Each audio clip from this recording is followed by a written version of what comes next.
Hello students, good morning, good evening, good afternoon. I welcome you all to my YouTube channel name Roshan Lal Sarwan.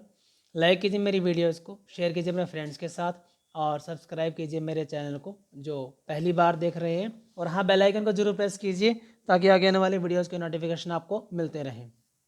Late we start students. Exercise 9.1 आज हम start करने जा रहे हैं। A circus artist is climbing a 20 meter long rope. ये figure है, वो कलाकार यहाँ से चढ़ रहा है इस तरीके से और ऊपर की ओर जा रहा है वो, और जो रस्सी की लंबाई है वो 20 मीटर है। Which is tightly stretch and tied from the top of vertical pole. ये हमारा ए बी एक पोल है, वर्टिकल पोल, ठीक है। यहाँ इस पॉइंट सी से बांधी गई है वो, और यहाँ ए पॉइंट से बंधी हुई है। Find the height of the pole, हमें ये मान लीजिए एच है, ये फाइंड करनी है। If the angle made by the rope with the ground level is 30 degree, ये एंगल ऑफ एलिवेशन है। और इस पॉइंट के साथ ये रस्सी जो ऊपर की ओर बांधी गई है वो ग्राउंड लेवल के साथ जो है 30 डिग्री का एंगल ऑफ एलिवेशन बनाती है। See question number 1, length of the rope A C, ये हमने ए सी ली, ठीक है, हमारी 20 मीटर थी, गिवन था ये डायग्राम हमें। A C 20 metre, let height of the pole A B H मान लिया, and angle A C B, ये एंगल हमारा 30 degree. In right angle triangle, देखिए आपको क्या करना है, जो फाइंड करनी होती है या तो उसे ऊपर रख लीजिए या नीचे, और जो गिवन होता है या उसे ऊपर या नीचे, कुछ भी कर लीजिए, आंसर आपका सेम ही आएगा। अगर आप ए बी अपॉन ए सी करते हो तब भी आपका आंसर वही आएगा जो A C upon A B करके सॉल्व करने पर आंसर आएगा। देखिए कैसे, A B upon A C, A B है मेरा परपेंडिकुलर, ए सी है hypotenuse. Perpendicular upon hypotenuse is equal to sine theta होता है, और थीटा की वैल्यू यहाँ पर 30 डिग्री गिवन है। साइन 30 की वैल्यू 1/2, ए बी हमारा एच, ए सी की 20, क्रॉस मल्टीप्लाई करके आप एच की वैल्यू फाइंड करोगे जो आ जाएगी 10 मीटर। तो हाइट ऑफ द पोल कितनी आ जाएगी, 10 मीटर आ जाएगी। Second question, a tree breaks due to storm, तूफान आने की वजह से एक जो है पेड़ टूट जाता है, and the broken part bend so that the top of the tree touch the ground making an angle 30 degree with it. The distance between the foot of the tree to the point where the top touch the ground is 8 metre. Find the height of the tree. See question number 2, let B D is the tree, हमने ये B D tree मान लिया, वो C point से टूटा, और टूटने पर जब वो गिरेगा, मान लीजिए यहाँ से वो ये पार्ट घूमता हुआ ऐसे गिरता हुआ यहाँ ए पर आकर मिलता है, तो जो हमारा सी डी पार्ट होगा वही हमारा ए सी होगा, ठीक है। तो ये मान लीजिए मैंने एक्स मीटर ले लिया, तो ये भी मेरा एक्स मीटर ही होगा, और ये बी सी को मैंने वाई मान लिया, और कहता है कि जिस पॉइंट को ये टच कर रहा है वो 8 मीटर की दूरी पर है, किससे, फुट ऑफ द ट्री से। तो ये ए बी हमारा 8 मीटर आ जाएगा, और एंगल ऑफ एलिवेशन हमारा बन रहा है 30 डिग्री। Let B D is a tree and C D is broken part which touch the ground at A, ये देखिए ए पॉइंट पर टच कर रहा है। B A C angle, angle B A C 30 डिग्री, सी डी एक्स मान लिया, B C Y, and A C and C D, C ये वाला ए सी पार्ट और ये वाला, क्योंकि यही पार्ट टूट के ऐसे गिरेगा तो जितना एक्स है ये भी एक्स हो जाएगा मेरा। A C equal C D equal X meter, और ए बी 8 मीटर था हमारा।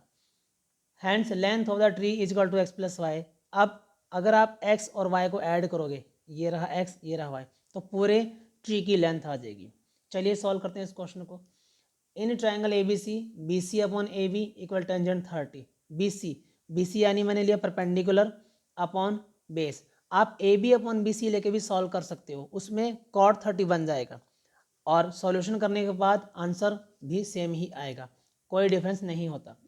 y अपॉन 8, बी सी की वैल्यू मेरी y है, ये देखिए ये रही y, ठीक है। A B 8, Y upon 8 equal tangent 30 की वैल्यू 1/√3, क्रॉस मल्टीप्लाई करके 8/√3 आएगा। रैशनलाइजेशन अगर आप करोगे √3 से मल्टीप्लाई, √3 से यहाँ नीचे मल्टीप्लाई, तो 8√3, √3 मल्टीप्लाई √3 आ जाएगा 3, यानी ये वैल्यू आ जाएगी y की।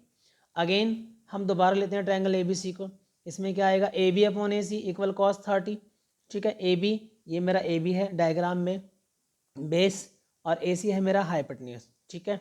सो ये बन जाएगा कॉस थीटा यानी 30 की वैल्यू होगी √3/2, ए बी 8 है, A C x, cross multiply करके जब आप सॉल्व करोगे तो एक्स की वैल्यू 16/√3 आ जाएगी।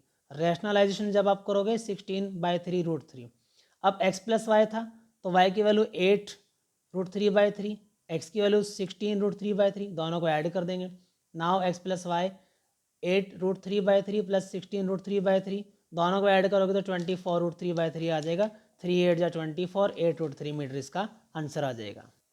Third question, a contractor plans to install 2 slide for children play in park. Park में कॉन्ट्रैक्टर है वो बनाना चाहती है कि 2 स्लाइड लगे, एक तो छोटे बच्चों के लिए जो 5 साल से कम के हैं और एक बड़े बच्चों के लिए। For the children below the age of 5 years she prefer to have a slide whose top is at a height of 1.5 metre, कि जिसका जो टॉप हो स्लाइड का जो 5 साल से कम उम्र के बच्चे हैं उनके लिए 1.5 मीटर हाइट पर हो। Is incline at an angle 30 degree, और 30 डिग्री एंगल पर वो झुका हुआ हो, जो स्लाइड झुकी हुई हो। Whereas the elder children यानी 5 साल से बड़े उम्र के बच्चों के लिए she wants to have a steep slide at a height of 3 metre, 3 metre ऊंचाई पर होना चाहिए उसका top. Incline at an angle of 60 degree to the ground, what should be the length of the slide in each case. दोनों case में slide की length कितनी होनी चाहिए। क्वेश्चन नंबर 3, ये रहा आपका डायग्राम, ठीक है। ये ए पॉइंट है, ये बी, ए बी 1.5, ये एंगल ए सी भी 30 डिग्री, और ये स्लाइड की जो लेंथ है एक्स मान लिए। Let the length of the slide A C X metre, height of the top of the point of slide is equal to 1.5 metre. A B X, A C X, ठीक है। A B x नहीं है, 1.5 metre है, 1.5। Angle A C भी 30 degree, ठीक है। अब in triangle A B C, right angle triangle A B C, A B upon A C वही, परपेंडिकुलर अपॉन बेस साइन 30 आ जाएगा, क्रॉस मल्टीप्लाई करके एक्स की वैल्यू आ जाएगी। अब आप लेंगे 5 साल से उम्र के अधिक के बच्चों के लिए, वो ऊपर वाला जो केस था for the children below 5 years, अब है for the children elder children जो 5 साल से अधिक उम्र के बच्चे हैं। Let length of the slide P R, मैंने पी आर मान ली, ठीक है, वाई। और दूसरा height of the top of the point of the slide 3 metre, ये मेरी पी आर वाई, ये स्लाइड की जो लेंथ है ये फाइंड करनी है। ये टॉप पॉइंट पी 3 मीटर ऊंचा था, तो पी का 3 मीटर हो जाएगा, P R Y angle 60 degree हो गया।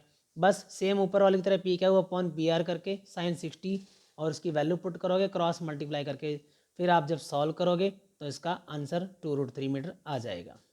Question number 4, the angle of elevation of top of the tower from the point on the ground which is 30 metre away from the foot of the tower, जो tower के foot से 30 metre दूरी पर है उस point से top of the tower, tower के top point का एंगल ऑफ एलिवेशन 30 डिग्री है। उस find the height of the tower, हमें टावर की हाइट फाइंड करनी है।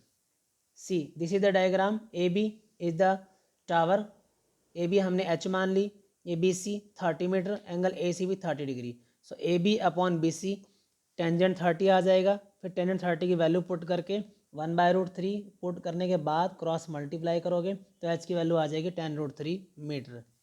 Question number 5, a kite is flying at a height 60 meter above the ground, भूमि से 60 मीटर ऊंचाई पर एक काइट पतंग उड़ रही है।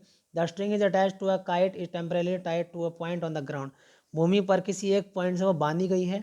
The inclination of the string with the ground, जो वो डोर है, जो पतंग की डोर है, वो भूमि के साथ ग्राउंड के साथ 60 डिग्री का एंगल बनाती है। Find the length of the string, उस स्ट्रिंग की लेंथ फाइंड करनी है हमें डोर की। Assuming that there is no slack in the string, कि उसमें कोई ढील नहीं है। सी, क्वेश्चन नंबर 5, ये हमारा ए बी है 60 मीटर, क्यों है, क्योंकि ए पॉइंट पर काइट उड़ रही है। Height of the kite from the ground 60 metre, A B हमारा 60 मीटर आ जाएगा। एंगल ए सी बी, ये स्ट्रिंग है ए सी, ठीक है।